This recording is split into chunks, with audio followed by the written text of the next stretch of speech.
It began simply when I was fresh out of high school graduate who was forced to go to college. I needed a gap year, but I remembered that I was black and so both are my parents. So at college, which I think was an open day, I was given numerous choices from copywriting, graphic design, or motion design. There was many more, but I just narrowed it down to three things. Copywriting because I was an aspiring writer, graphic design, I learned how to use Inkscape thanks to Logos by Nick, and finally game design. Due to my writing was mostly creative but not marketable. I'm into weird shit. Graphic design was a close one, but I thought it wasn't really that engaging in comparison to game design. Game design had three pillars: art, which I was already decent at it, programming, took programming in high school, then finally sound design, which I had a huge interest in due to Hotline Miami's soundtrack. I jumped into it, and 2 years later and 11 months passed, sitting in my new room in my parents' house since my old room is out of commission. I needed a job, money, and something to do, so I made an indie game. So I had a few game engines to pick from: Unity, Unreal, Godot. I was taught how to make games in Unity, but I hated it and just can't enjoy seeing myself making a game in that engine anymore. But Godot, Godot is a godsend because the node system is goaded. I mean, there's more to it. Like, you don't need to install the engine because you can just run it. It starts up faster than Unity, which is a second. And finally, the Godot cult is filled with nice people, some insane but still nice. And finally, Blender. I've actually used it for 3 years, currently mainly as a 3D modeler who aspires for character design. Next is Inkscape for any general 2D art and UI visuals, and finally Reaper. Remember how I returned from college and immediately wanted to make an indie game?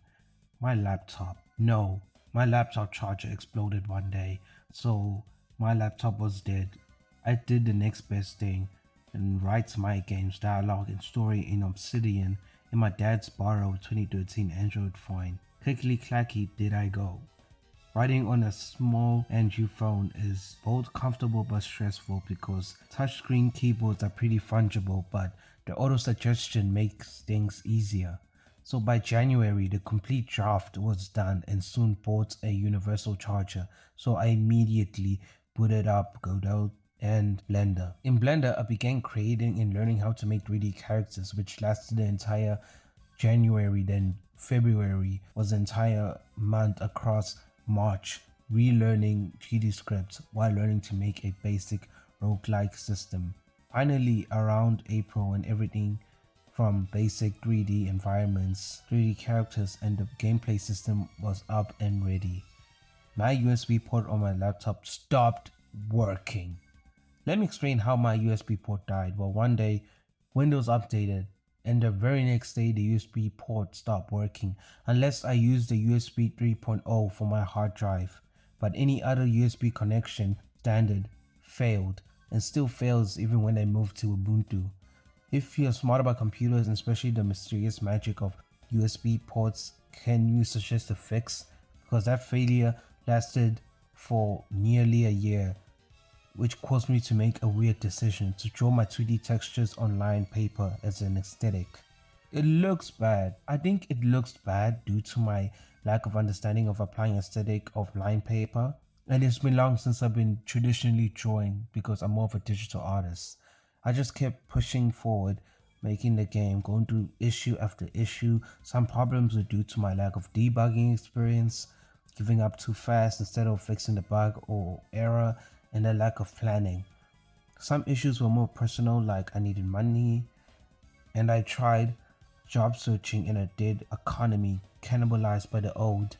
Finally, I discovered that I had ADHD. I basically for a month nearly went into an entire loop of I have ADHD, reflect on my past, embarrassing moments caused by my condition, fall into a depressive state, randomly think about something cool and forget for a moment, then remember that you have ADHD. Not a perfect circle, I guess, This occurred across 3 months, with 1 month when I had a dental surgery, and finally December arrived with a solution. As I said, my USB port is dead unless using USB 3.0, but I discovered that I had a USB Type-C connection that I can use with the help of a port replicator or USB hub or docking station. I don't really know what this device is exactly. Immediately I created my first Steam capsule with my tablet that was sitting for months without work. It doesn't stop there, as I went back to redraw almost all the texture work and drawing. It was a painful 2 months from December to the beginning of February of 2026. The rest of Feb towards April, I took some breaks in between while learning to market the game on Instagram and TikTok while polishing the game. It was pretty relaxing with a few days of stress, imposter syndrome, and depressive states. Finally, I released my game at the 12th of May to the public with these results of the week's submission.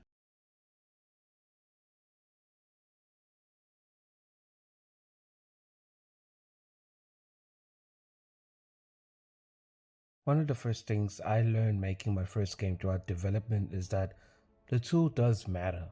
I learned game dev through Unity, but like I said, I hated Unity. It just doesn't agree with me, but I forced myself feeling quite inadequate and gaslit by co-students and the institution teaching me. Once I made a jump to Godot and enjoyed my time there, I also made a huge move to Krita while still continued to use Inkscape. When picking the software for music, I went with Reaper, and video editing was DaVinci Resolve. But like before, I didn't enjoy it, so I jumped to KDN Live. I love the tools that I'm using and looking to actually obtain mastery of my chosen tools. Playtesting doesn't make a good game, but improves a good game. When it comes to playtesting, especially as starting game dev without any resources and connections, playtest is nearly impossible, and I honestly hate when I see gamers talk about access to playtesting audience is easy to establish. To get people to try your game, you need to have a decent idea or concept that attracts a decent amount of people to playtest. That's what makes a good game. If you make a good game based on a good idea, people will not only respond, but playtesting might be easier, but they will also require marketing skills, which are essential, like learning how to make good social media posts, creating community, and maintaining community engagements. I didn't do much of that, but to be fair, I'm recent to game dev, especially someone who's learning how to make a game as a solo dev. I wanted to take it easy since I also graduated from college. A game design document is a must, but if not, then consider making small descriptive notes on your game. I personally went out of my way making an amazing note system on Obsidian for my game, Kali's World, which made things easy, but forgot to make one for my code. Debugging, rewriting, or adding code is easier when you know what is under the hood of your game, as it puts less pressure on your brain to remember every little detail. So you just reference your notes on your code structure and immediately solve the issue with ease. Nothing is difficult in game dev, you just don't know anything. Game dev seems so difficult in the beginning, whether making a dash and levitation system, making VFX, and making music.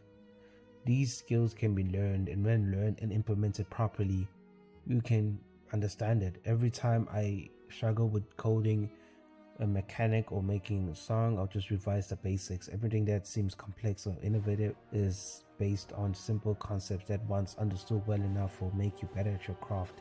Every time I struggle, I'll just go back to read on a basic concept or just rely on basic principles of practice to find my way through the dark woods of creativity.